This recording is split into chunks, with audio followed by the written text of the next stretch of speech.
placed each of our daughters in a room by themselves with a piece of candy. We told them that they could eat the candy right away and then join the rest of the family. Or if they chose to remain in the room and wait 15 minutes, they could get 2 pieces of candy. 4 girls, 4 candies. Let's see what happens. Annalie sat so still, barely even moving, and made it the entire 15 minutes. You can eat this, and would you like another one? Lizzie held mostly still, except for the occasional breakout of dance moves, and she also lasted the entire 15 minutes. Grace waited for a few moments before eating 1 M&M, then she fidgeted with the remaining M&Ms before taking another, and then another. Finally, the guilt had set in. Sarah ate the candy almost right away, making sure to pick up all the pieces that fell on the ground as well. Once she finished, she looked at the camera and smiled. Sarah and Grace were kind of upset that Lizzie and Anna got more candy than they did, but there was an important lesson for all of them. They learned patience. It was just a reminder that I needed this week too. I looked back on my original business plan for creating films back in May. The plan was to hit some initial metrics while continuing to work at my job, and then to quit my job and go full-time at this film business. The business plan was mapped out for the next couple of months and had some rough metrics for the next couple of years. According to the plan, by this point in November, I should have already released the Day Hero movie, a time travel animated film, and would be in production of a Christmas short film. And I also had on there that I would have roughly 100,000 subscribers on YouTube and be bringing in over $10,000 from those YouTube revenue sources. The plan didn't involve me selling my house or using every cent of that equity and savings in order to get to this point. But the reality has been this. I didn't hit any of those early metrics, and I didn't quit my job.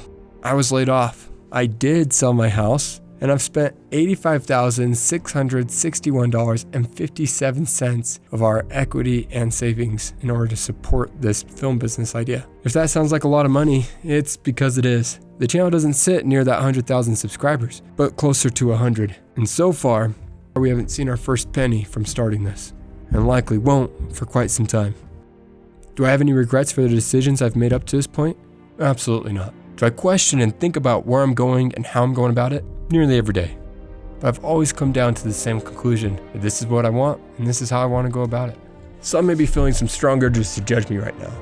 They want to question where I've spent over 85 grand in 5 months. They may question my financial literacy, budgeting practices, business sense, and even my very sanity. They think this man with a wife, 4 daughters, shouldn't be pursuing a childish fantasy of creating films or doing something as silly as a YouTube channel for those films. They may think I'm underqualified, underskilled, and lack the resources to be successful at this. There may be others who know me a tad bit better, and they'll wonder how this guy who graduated college, is passionate about finance, and had years of success at several companies, decided to risk it all. What would have caused him to do that?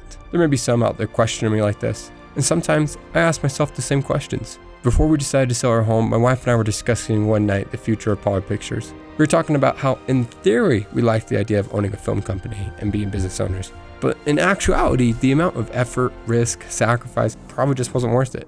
I thought in that moment, it was going to be the end of Pollard Pictures.